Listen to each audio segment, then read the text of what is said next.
I u ovim dijelovima gdje je Rusija bila faktor sigurnosti, a to je znači na Gornji Karabah, gdje ona u biti, gdje su tamo poslane te mirovne snage Rusije, Ruske federacije i one su u biti zaustavile sukob na Gornjem Karabahu.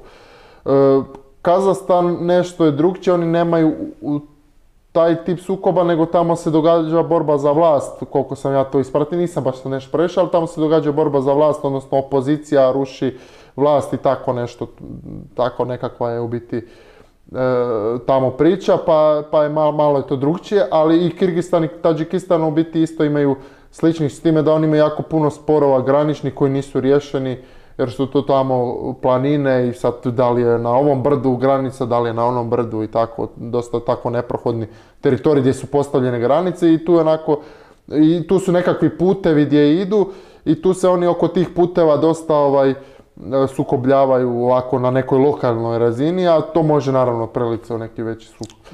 Tako da hoću reći da to je problem Rusima, pogotovo zato što su recimo iz Nagornog Karabaha jako puno vojnika povukli.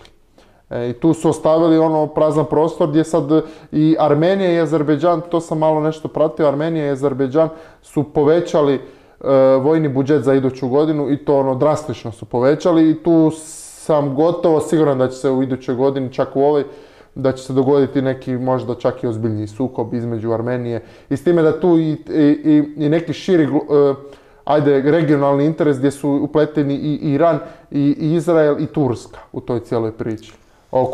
Oko sukoba između Azerbejdžana i Armenije. To bi mogli čitati jednu emisiju o Armeniji i Azerbejdžanu. Da. Možda ćemo jednom imati. Ok, uglavnom, htio sam reći, ali zbog toga se Rusija i odlučila na mobilizaciju, prvo na djelomičnu mobilizaciju, a sad očito se ta mobilizacija malo i širi.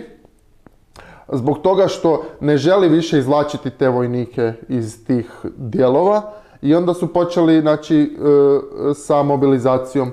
I naravno boje se i za vlastitu sigurnost zato što Finska sad ulazi u NATO i Rusija mora osigurati taj dio sada gore. Ta granica je jako velika. Velika i dosta onako nepovoljna za Rusiju, jel?